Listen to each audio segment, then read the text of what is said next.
안녕하세요. 국내 범죄 사건을 다루는 금요사건 파일 디바제시카입니다. 2025년 10월 26일 밤 11시 인천 송도 아파트 단지로 경찰이 긴급 출동합니다.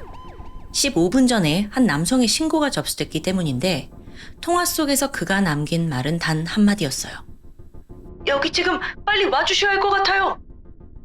상황에 대한 정확한 정보는 없었지만 분명 목소리에서 두려움이 느껴지고 있었죠. 경찰이 급히 위치를 파악해보니까 그곳은 고급 아파트 단지 지하주차장이었습니다. 아니 근데 여기는 수천 세대가 살고 있어요. 지나가는 차도 많고 곳곳에 CCTV도 다 설치되어 있죠. 여기서 신고자가 지금 무슨 일을 당했을지 도저히 짐작할 수 없었는데요. 곧이어 경찰이 현장에 도착합니다. 그런데 신고자를 찾을 수 없었어요. 이미 사라진 후였죠. 그런데 수상한 정황이 남아 있습니다. 바닥에 흩뿌려진 새빨간 핏자국과 함께 검정색 마스크 한 개가 떨어져 있더라고요. 여기서 경찰은 일단 신고자 번호로 여러 번 연락을 시도했지만 전화는 꺼져 있어요. 즉각 신변에 위험이 닥쳤다라고 판단을 했고 경찰은 주차장 CCTV를 확보합니다. 그러자 놀라운 장면들이 쏟아져 나왔죠. 신고 25분 전인 밤 10시 30분 흰색 차량 한 대가 주차장으로 들어옵니다. 잠시 후 검정색 가디건을 입은 남성 A가 차에서 내렸고요. 얼마 후 아파트에서 걸어 나오는 남자와 마주합니다. 둘은 만나기로 약속한 듯 보였어요. 이어서 차 옆에서 1분 정도 이야기를 나누고 있었는데 순간 A가 타고 온 차 뒷좌석에서 또 다른 남성 B가 나오더니 방금 만난 그 남성을 잽싸게 낚아채고 덮치게 됩니다. 몸싸움이 벌어지면서 두 사람은 바닥에 쓰러졌죠? 그러자 옆에 있던 A가 야구 배트를 들고 오더니 쓰러진 남성을 막 가격하기 시작하는 거예요. 이때 배트를 내려친 횟수만 무려 13번입니다. 하지만 아직 끝이 아니에요. 곧이어 A, B가 합세하더니 피해자를 번갈아 가면서 무자비하게 폭행합니다. 피해자는 바닥을 기면서 막 도망치려고 애를 썼지만 일당은 비웃듯 따라가면서 폭행을 멈추지 않았죠. 잠시 후 정신을 잃은 듯한 피해자를 두 사람이 차로 끌고 가서 강제로 뒷좌석에 태웁니다. 그 와중에도 피해자가 어떻게든 탈출하려고 발버둥 쳤어요. 하지만 일당은 아예 이 사람이 차 밖으로 나오지 못하도록 밖에서 문을 세게 막고 있었고요. 그렇게 밤 10시 45분 차량은 유유히 주차장을 벗어나는데요. 여기까지 파악한 경찰은 이거 지금 납치 사건이잖아요. 즉시 실시간 도로 CCTV를 통해 도주 경로를 파악합니다. 흰색 차량은 고속도로를 타고 충남 쪽으로 이동을 했다는 게 밝혀져요. 하지만 정확히 어디로 향했는지 위치 파악은 힘들었죠. 지금 피해자를 데리고 무슨 짓을 벌일지 모릅니다. 아주 긴박한 상황이었어요. 그러다가 납치 발생 3시간이 지나고 새벽 1시 20분 돌연 피해자의 핸드폰이 다시 켜집니다. 사실 경찰은 혹시나 해서 계속 신호를 주시하고 있었거든요. 근데 바로 위치 파악을 했고요. 그곳이 충남 금산이라는 걸 알아냈죠. 심지어 이 신호가 20분간 아무런 이동 없이 오직 한 곳에서만 계속 포착이 되고 있더라고요. 경찰은 급히 지역에 공조를 요청했고 바로 그곳으로 향했습니다. 실제로 위치는 금산 시내에서도 한참 벗어나 있었어요. 도착해보니까 여기가 어디냐? 온통 야산으로 둘러싸인 공동묘지였죠. 여기가 산을 깎아서 만든 묘지인데요. 그 당시가 새벽이잖아요. 그러니까 인적은 당연히 없고 가로등조차 없어요. 그냥 계단식 묘지들만 가득한 아주 공포스러운 분위기였죠. 경찰은 그 휴대폰 위치가 확인된 산 정상으로 중무장을 한 채 올라갑니다. 그리고 마침내 납치 발생 4시간 만인 새벽 2시 30분 흰색 차량을 발견해요. 곧장 차량 에워싸고 안에 있던 범인 A와 B를 체포하는 데 성공했죠. 차 안에는 범인들이 사용했던 범행 도구 함께 있었습니다. 두툼한 노끈에 피 묻은 장갑 그리고 CCTV에 등장했던 그 야구 배트도 있었어요. 한편 이 차의 뒷좌석에는 얼굴이 피투성이가 된 피해자가 발견됩니다. 이목구비를 제대로 알아보지 못할 만큼 끔찍한 모습이었어요. 두개골도 골절된 듯하고 또 남성의 이 양손이 살이 파고들 만큼 케이블 타이로 단단히 결박되어 있었습니다. 이뿐만이 아니라 왼쪽 가슴에 시퍼런 멍이 들어있고 한쪽 귀를 뜯긴 듯 물린 자국이 있어요. 이 피해자가 거의 정신을 잃어가고 있는 이 위급한 상황인데 그 와중에 구급대원한테 애절하게 소리를 쳤죠. 그 사람들 우리 가족 주소를 알아요. 그러니까 아직 범인들이 체포된 걸 인지하지 못했는지 가족의 신변을 걱정하고 있던 거예요. 와, 도대체 이 세 사람 어떤 사람들이고 어떤 걸로 엮여 있던 걸까요? 먼저 피해자는 31살의 고진호 씨입니다. 그리고 체포된 범인 중 검은색 가디건을 입었던 A는 25살의 가명 김만수였죠. 차에 숨어 있다가 공격한 B는 32살의 가명 이 씨였습니다. 이 사건은요, 한국의 언론을 통해서 크게 보도되기 시작했는데 그러다 어느덧 유명 유튜버 납치 사건이라는 타이틀로 알려지게 됩니다. 놀랍게도 피해자는 100만 구독자를 보유한 한국의 유명 유튜버 수탁님이었어요. 그는 2014년부터 채널을 시작한 이래 10년 넘게 꾸준히 사랑을 받고 있는 공포게임 스트리머죠. 이분이 오랫동안 활동을 했지만 한 번도 자신의 얼굴과 신상을 공개한 적은 없습니다. 바로 고 씨가 병원에 실려갔는데 얼굴 골절 그리고 수많은 타박상, 열상 진단을 받습니다. 공격이 주로 머리와 얼굴에 집중되었어요. 또 방어하는 과정에서 손가락뼈가 부러졌고요. 이마, 턱 주변에도 수십 차례 꿰냈을 만큼 부상이 너무 심각했는데 그래도 다행인 건 생명에 지장이 없었다는 점이죠.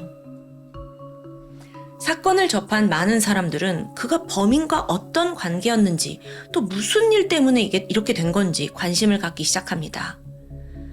그러면서 유튜버 수탁님은 원치 않는 주목을 받게 되다 보니까 결국 전말을 털어놓게 돼요.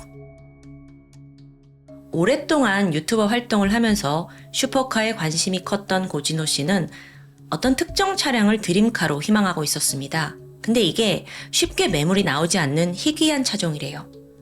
그러다가 지난 2023년 3월 진호 씨가 메일을 한 통 받게 되는데 자신을 중고차 딜러로 소개하고 있었고 또 슈퍼카를 취급하는 렌트 업체를 운영한다고 소개했죠.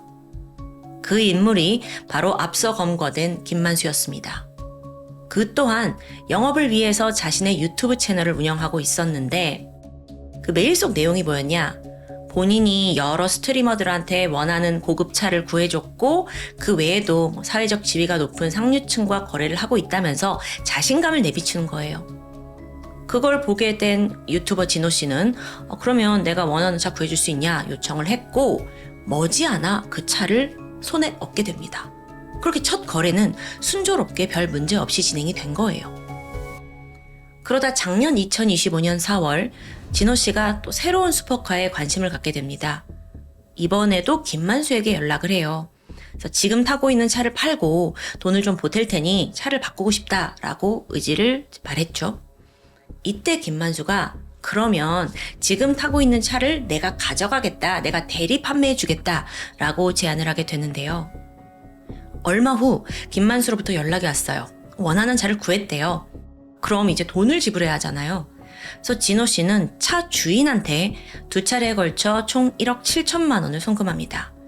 또 5월 9일에는 김만수의 계좌로 3천만 원을 추가 입금했고요.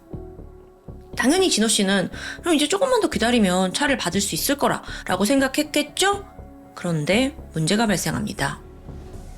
3개월이 지나고 7월 말부터 돌연 김만수와 연락이 되질 않는 겁니다. 그래요. 그건 그렇다 쳐. 근데 더 이상한 건 8월 초부터 과태료 통지서와 통행료 미납 문자가 막 날아드는 거예요. 어떻게 된 일인가 보니까 김만수가 처분해 준다면서 이 고진호 씨의 차를 가져갔잖아요. 그 슈퍼카를 누군가 대신 몰고 다니면서 교통법규를 위반하고 있는 겁니다. 그래서 아니 이게 무슨 일이냐 싶어가지고 자초지종 들으려고 김만수에게 수차례 연락을 한 끝에 간신히 통화에 성공하는데요. 김만수는 이렇게 변명을 했죠. 내가 그 차를 지금 아는 형님에게 맡겨놨는데 이렇게 될 줄 정말 몰랐다. 사실 이런저런 핑계였어요. 하지만 그 후로도 연락을 하면 내 휴대폰이 파손돼서 지금 연락이 힘들다.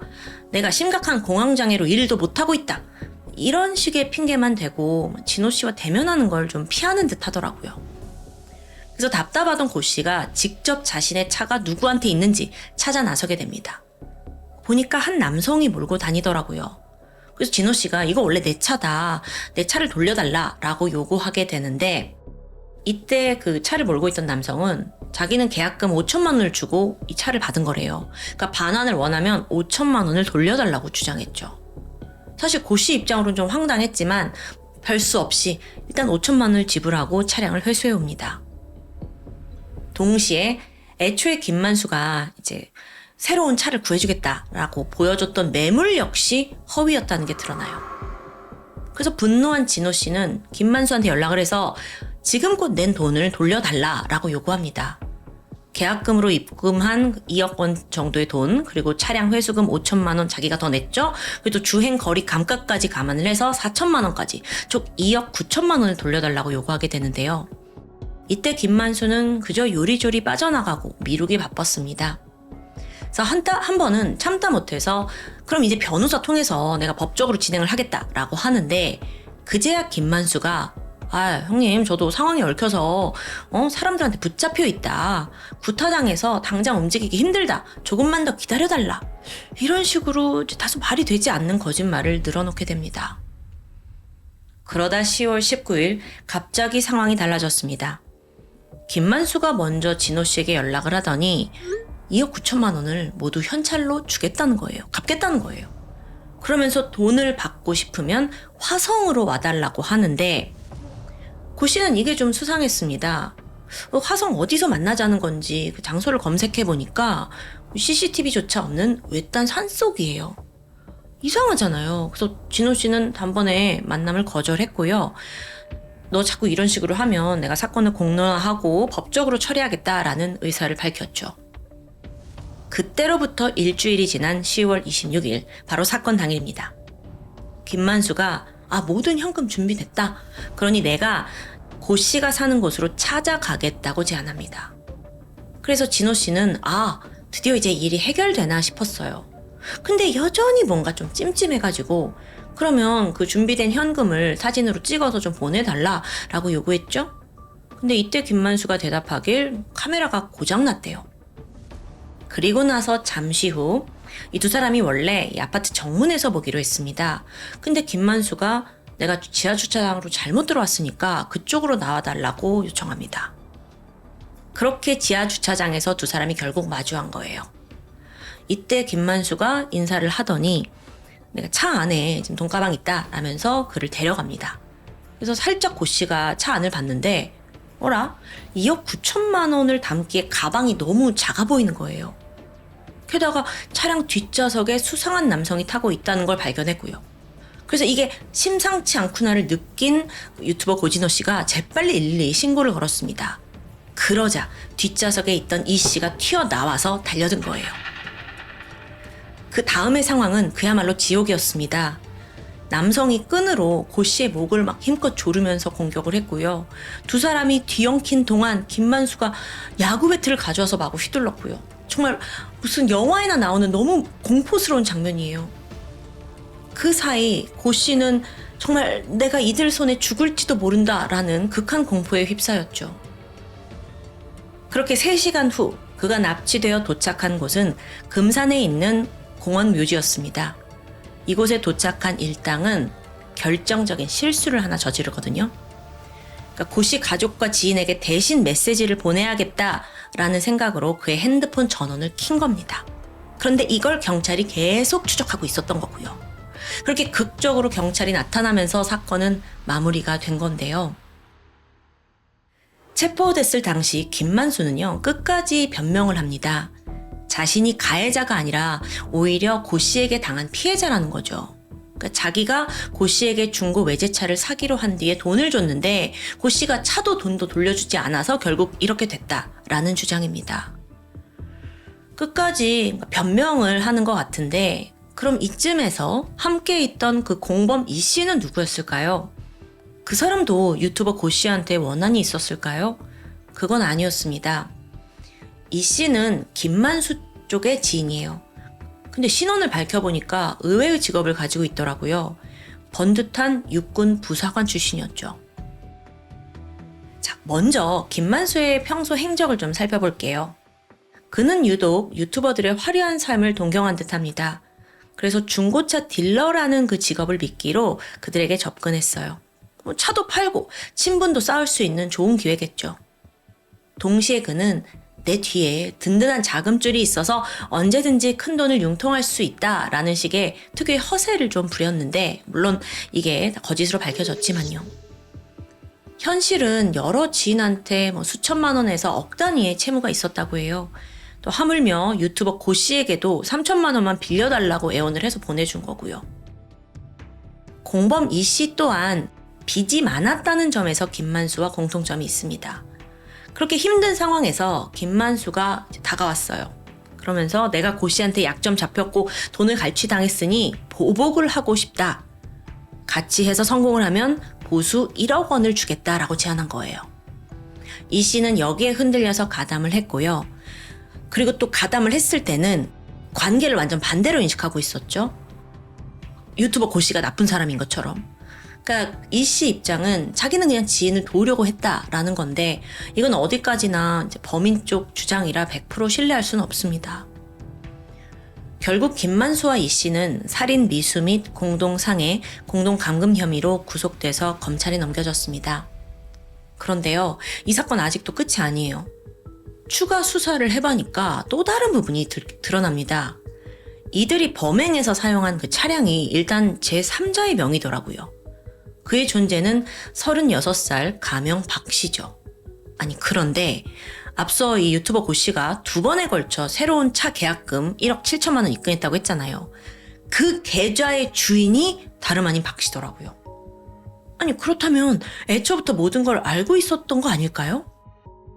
검찰이 그의 주거지를 압수수색한 결과 역시나 박 씨 역시 범행에 적극적으로 동참한 공범이란 사실이 드러납니다.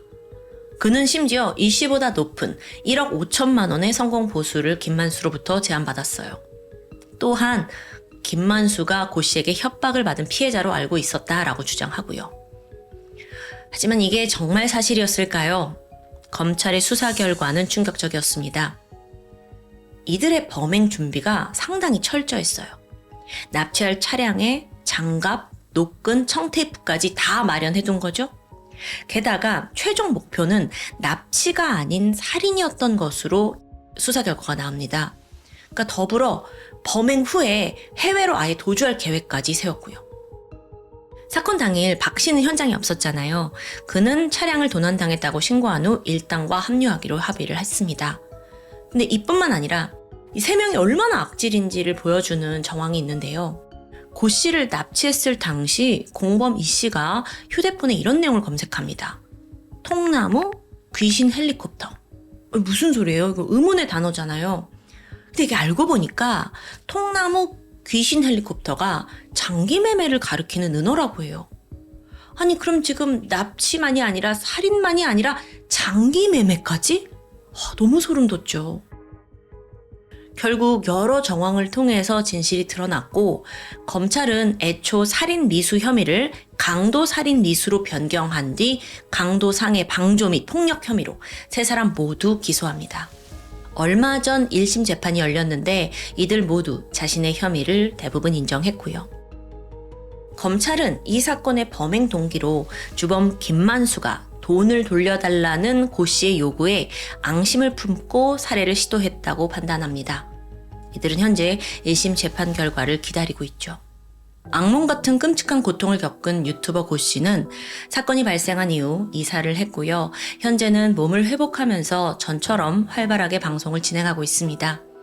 하지만 그가 당한 육체적, 정신적인 피해는 평생 지워지지 못할 트라우마로 남겠죠. 팬들은 무사히 돌아온 그에게 적극적인 지지와 응원을 보내고 있습니다. 그리고 앞으로 남은 재판에서 범인들의 그 허황된 욕망이 얼마나 무의미했는지 그걸 마주하고 또 그에 걸맞는 책임을 지게 되길 바랍니다. 지금까지 금요사건 파일 디바제시카였습니다. 인천시 중구에 속한 무의도라는 섬이 있습니다. 서울 중심에서 차로 1시간 반, 2시간이면 도착하는 서해의 아름다운 섬 중에 하나죠. 개인적으로 백패킹으로 꼭 가보고 싶은 곳이기도 한데요. 이 섬 둘레 트레킹 코스와 일몰이 아주 유명하거든요. 이렇게 저도 가보고 싶을 만큼 무의도는 관광지인데 이렇게 아름다운 섬에서 끔찍한 사건이 발생합니다. 2020년 7월 31일 오전 11시 45분 무의도 선착장 인근을 걸어가던 한 시민의 눈에 우연히 낯선 물체가 감지됐어요. 주거용 컨테이너가 하나 놓여져 있었는데 그 뒤쪽 공터에 커다란 캐리어 가방 하나가 덩그러니 있더라고요. 누가 두고 갔다? 라고 보기에는 상당히 대형 사이즈예요. 또 이 장소와도 생뚱맞게 어울리지 않았고요. 열어볼까 하는 호기심이 발동하기 직전 그는 핸드폰을 들었습니다. 112죠? 웬 캐리어 하나가 버려져 있어요. 와서 확인 좀 해주세요. 뭐가 있는진 모르고요. 그냥 지나칠 수도 있었지만 시민의 빠른 신고로 캐리어 안의 정체가 곧 드러납니다. 신고자의 불길한 예감은 적중했어요. 현장에 도착한 경찰이 캐리어를 열자 거기에 있던 모두가 헉 하는 반응이었죠. 시신이 들어있었는데 그것도 속옷만 착용한 젊은 남성 시신입니다.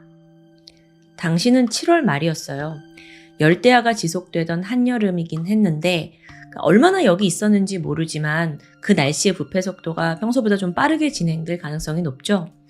하지만 시신은 그래도 아주 심하게 부패되지 않은 상태였습니다. 즉 그 말은 유기된 지 얼마 안 된 거예요. 그렇다면 피해자는 과연 누구였을까요? 인근 주민? 신원을 특정할 만한 소지품이 없었지만 그래도 심하게 훼손된 상태가 아니었기 때문에 경찰은 머지않아 사망자를 확인할 수 있었습니다. 그는 22살의 이 씨. 신상 파악 결과 주소지가 인천이 아니라 서울이더라고요. 그럼 왜 인천 무의도까지 와서 유기가 된 걸까? 그에 앞서서 이 시신의 상태를 보면 이 씨가 당했을 고통을 고스란히 보여주고 있었습니다. 얼굴을 비롯한 가슴, 복부, 팔, 하반신, 전반적인 부위에서 폭행을 당한 뚜렷한 흔적이 발견됐죠. 이걸 살펴본 경찰은 범인이 다른 곳에서 그를 폭행하고 살해한 후 무의도에 유기했다라는 걸 짐작하게 합니다. 이후 수사는 3가지 방향으로 집중됐어요. 먼저 정확한 사인을 파악해야 하잖아요. 그래서 시신을 국과수로 보내서 부검을 진행합니다. 동시에 사건을 맡은 인천 중부경찰서 수사팀이 선착장 컨테이너 인근을 오가던 사람들을 추적하기 위해서 주변 CCTV 모두 수거해서 분석에 들어갔죠. 뿐만 아니라 사망한 이 씨의 주변 사람들을 대상으로 탐문조사를 실시합니다. 먼저 국과수 부검 결과에 따르면 피해자 머리에서 외상성 경막하 출혈 증상 소견이 나왔습니다. 근데 그렇다고 완전한 골절 상태는 또 아니었어요. 여기에 대해 국과수는 머리 출혈의 경우에는 외부의 강한 충격에 의한 것으로도 볼 수 있지만 또 한편으론 스스로 넘어져서 발생했을 가능성도 배제할 수 없다라고 말했죠. 하지만 경찰 입장에서는 신체에 지금 공격흔이 온몸에 있었다는 점, 또한 무엇보다 지금 시신이 캐리어에 담겨져서 유기됐어요. 이걸 토대로 명백한 타살이라고 판단했죠. 그리고 이때쯤 주변 탐문을 통해서 2명의 유력한 용의자가 드러납니다. 그건 바로 23살 한 씨와 22살 백 씨라는 남성이에요. 이 2사람 모두 피해자와 평소에 자주 만났고 매우 가까웠던 사이라는 게 드러났어요. 근데 무조건 가깝다고만 해서 의심한 건 분명 아닙니다. 이상하게도 이 2사람이 7월 29일 이후부터 행적이 묘연한 상태예요. 이때는 이제 시신이 발견되기 이틀 전이죠. 경찰이 아무리 연락을 해도 전화는 꺼져 있습니다. 마치 연락을 피하는 것 같아요.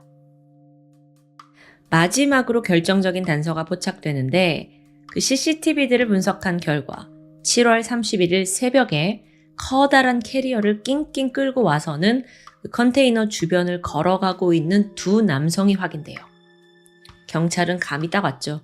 이거 한 씨랑 백 씨구나. 그때부터 적극적으로 2사람을 쫓기 시작하는데 지금 행방을 모르잖아요. 일단 가족들을 찾아왔어요.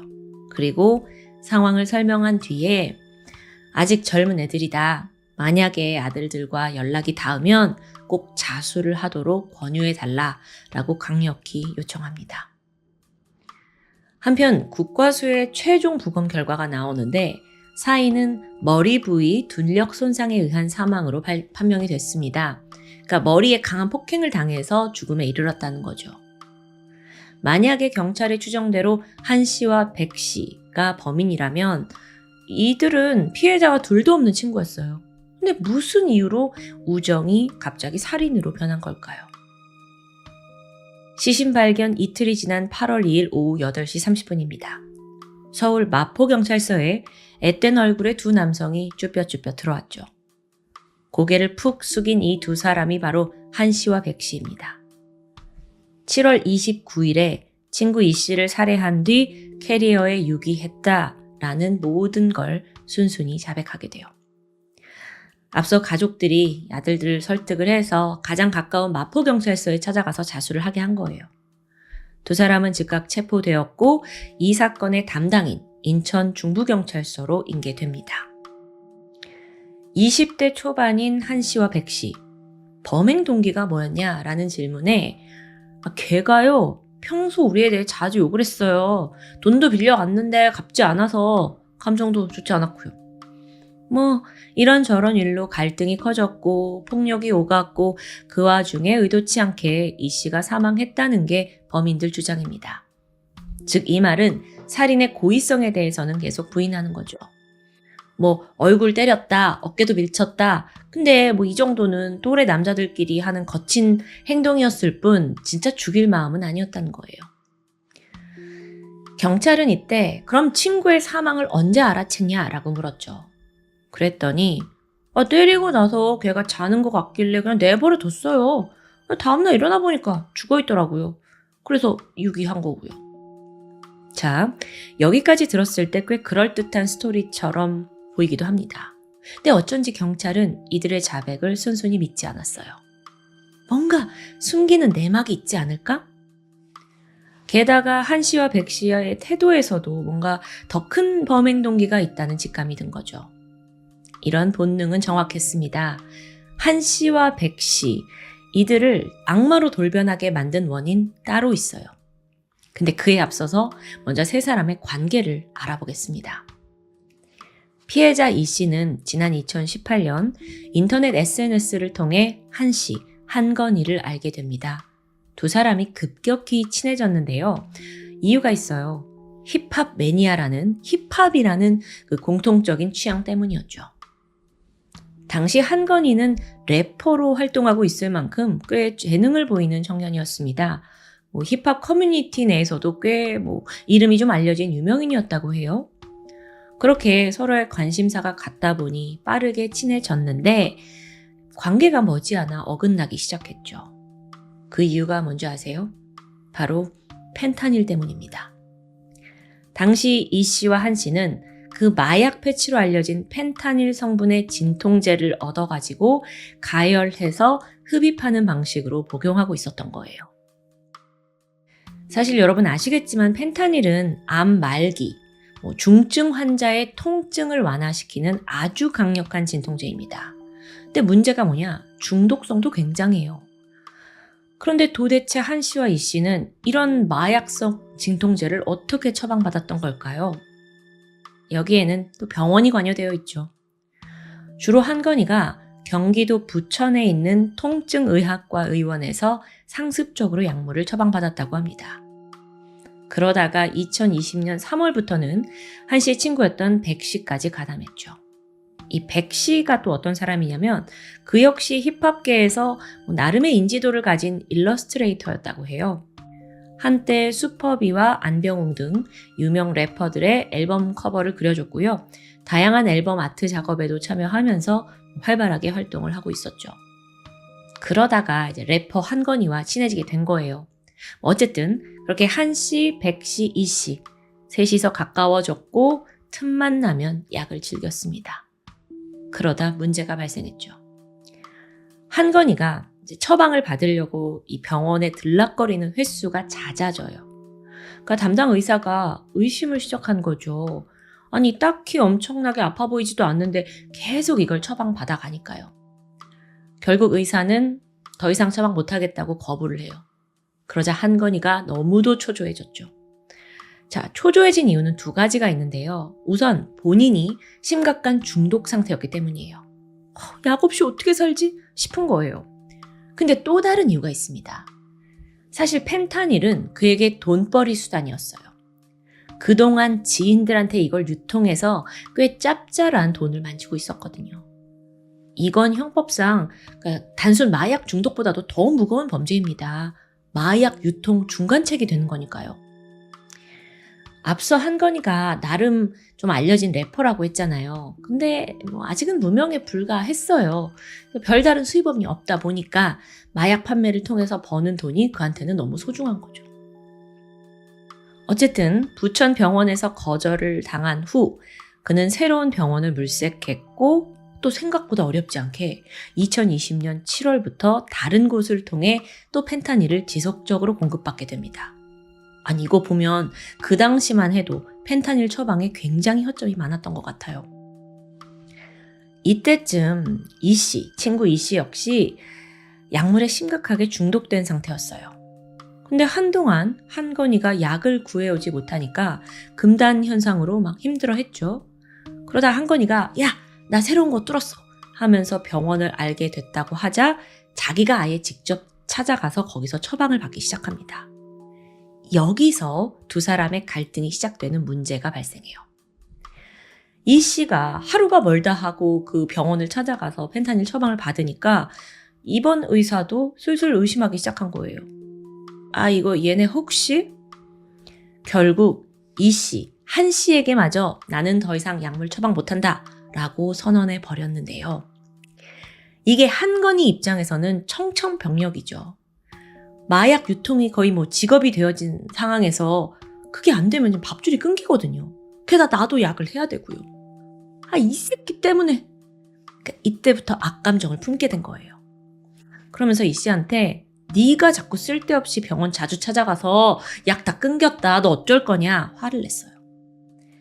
곧이어 한건희의 친구, 얘도 마약쟁이죠. 백 씨도 이 사실을 알게 됩니다.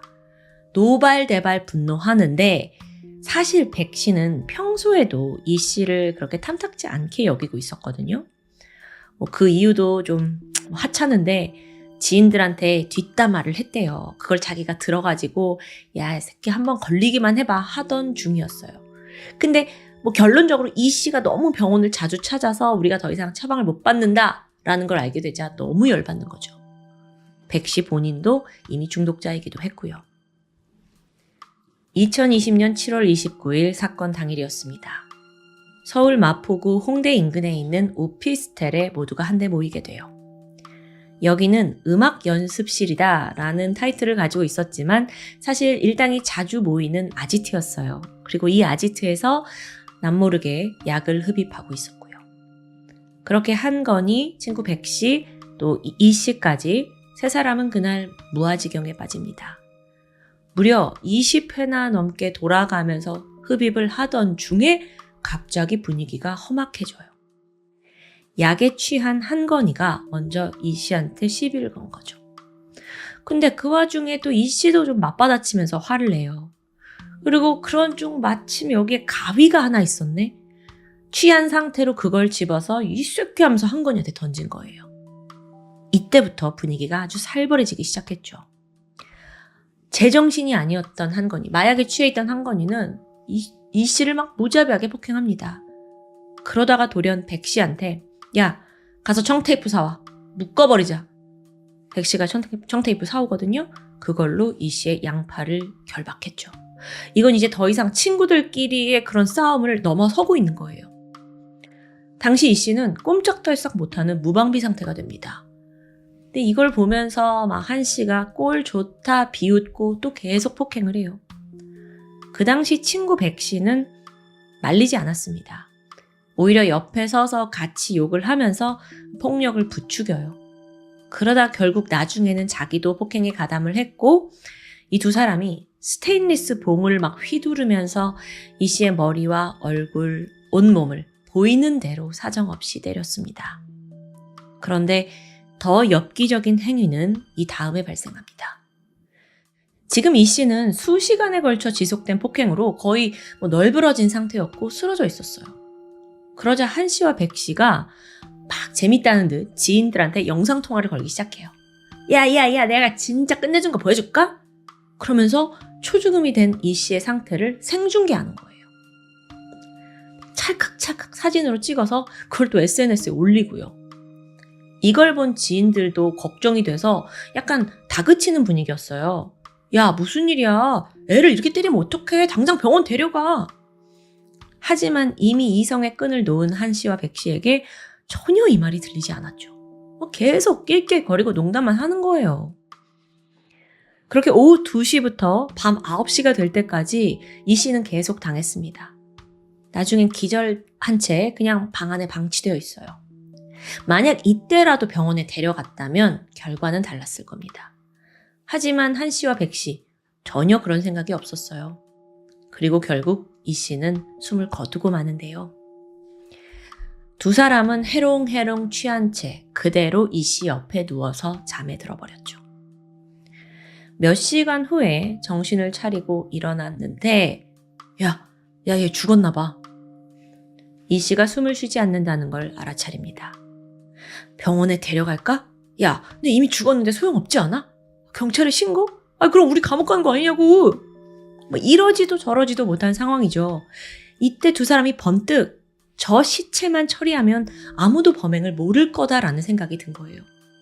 바로 실행에 옮기기 시작했죠. 친한 지인 집에 가서 캐리어 하나를 훔쳐와요. 그 안에다가 이 씨의 시신을 꾸겨 넣었죠. 이제 그렇게 딱 가방을 닫아보니까 겉으로만 보면 그냥 평범한 여행 가방이 된 거예요. 그럼 이제 이걸 어디에 버리지? 인적이 드문 장소를 생각하던 중에 떠오른 곳이 인천 무의도였습니다. 7월 31일 새벽 5시 반, 두 사람은 택시를 타고 무의도 선착장에 도착합니다. 막 여기저기 기웃거리다 보니까 마침 그 대형 컨테이너 뒤에 있는 공터가 눈에 들어왔어요. 그래. 야, 저게 그냥 버리면 돼. 뭐 쉽네. 캐리어 대충 안쪽으로 이제 밀어넣고 다시 택시를 잡아 타고 그대로 도주한 거죠. 들으셨겠지만 사실 이 유기 방식이 상당히 단순했어요. 그리고 또 다행히 인근 CCTV에 모든 게 포착됐고요. 그렇게 시신을 유기한 지 얼마 지나지 않아 경찰 추격이 시작된 거고요. 도주하던 일당이 자수하면서 사건은 마무리되는 듯 했습니다. 자, 검거된 후에 범행을 주도한 한건희는 검찰에 송치된 이후에도 살인의 고의성은 없었다라고 부인합니다. 하지만 검찰은 폭행을 그렇게 해놓고 쓰러진 사람한테 구호 조치조차 하지 않았다. 이건 니네 일당이 피해자가 사망에 이르게 맞는 거다. 고의가 있는 거다라고 판단을 했어요. 얼마 후에 이제 공범은 살인 및 사체유기, 마약류 관리에 의한 법률 위반 혐의로 재판에 넘겨지게 되죠. 공판이 시작되는데 이 둘이서 갑자기 등을 돌리면서 쟤 때문에 그래요. 막 책임을 떠넘기더라고요. 하지만 둘 다 살인에 의도성이 없었다는 건 유지했고요. 그럼 과연 재판부는 어떤 판결을 이들에게 내렸을까요? 1심 재판부는 주범 한건희에게 징역 18년, 공범 백 씨에게 징역 10년을 선고했습니다. 이거 생각보다 좀 낮은 형이 나온 것 같죠? 이거는 이제 애초부터, 그러니까 이 씨를 오피스텔에서 만났을 때부터 죽일 생각이 있었다면 더 중형이 선고됐을 거예요. 하지만 재판부는 계획 살인이다라고 보진 않은 거예요. 더구나 두 사람 모두 이전에 범행을 저지른 적이 없다는 것도 참작의 이유가 됐죠. 하지만 한 씨와 백 씨의 입장은 달랐어요. 형이 너무 무겁대요. 그래서 항소를 했죠. 검찰 역시 얘네들은 더 혼쭐 나야 된다 하고 항소했고요. 여러분, 보통 이러면 원심이 유지되거나 좀 속 터지지만 감형 이렇게 다 나오잖아요. 근데 반전이 등장합니다. 항소심 재판부가 사건을 더 꼼꼼히 훑어봐요. 그러고 보니까 피투성이로 죽어가는 피해자를 범인들이 인증샷 찍어두고 지인들한테 알리고 생중계하고 이거 너무 엽기 행동이잖아요. 이건 쉽게 용서할 수 없다라고 지적을 하게 된 거죠. 거기에 더해서 사실 얘네들이 그렇게 반성하는 자세를 보이고 있지 않다라는 이유까지 더해지면서 2심 재판부는 한 씨에게 징역 30년, 백 씨에게 징역 20년을 선고합니다. 오랜만에 사이다죠. 두 사람은 눈에 쌍심지를 켜고 바로 상고했지만 대법원은 이걸 기각했고요. 그렇게 최종 형량은 각각 30년, 20년으로 확정됐습니다. 총망받는 래퍼이자 아티스트였던 범인들은 약에 의존하는 그 순간의 쾌락에 빠져버렸습니다. 그러다 결국 이 두 청년 나락의 길로 침몰해버렸죠. 우리나라에서 힙합을 사랑하는 그 커뮤니티 내에서 이 사건은 굉장히 충격적이었다라는 것으로 기억됩니다. 그리고 그 발단이 마약이었다라는 것도 기억해야 합니다. 사실 이 사건 말고도 힙합 프로그램에 나왔던 고등학생 래퍼가 약에 중독된 거 고백했고 너무 충격적이었던 사건이 있죠. 여기서 우려되는 건 마약이 그만큼 우리의 일상에 가까이 왔다는 거예요. 이제 음지의 소통을 통해서 미성년자들도 구할 수 있을 정도가 됐으니까요. 저는 단순히 마약에 중독된 자들만 비난하지 않으려 합니다. 물론 당연히 비난받아 맞죠. 하지만 이들을 유혹한 마약 유통책, 그리고 그게 거리의 판매상이든 의사든 그들 모두에게 책임이 있다고 생각합니다. 마약의 유혹 더 이상 남의 이야기가 아니에요. 저도 하루하루 그거에 느껴지는데요. 그래서 오늘의 스토리가 여러분께 경각심을 불러일으켰으면 좋겠고 또 그에 따른 사회의 처벌도 강력하게 발휘되어야 한다고 생각합니다. 지금까지 금요사건 파일 디바제시카였습니다.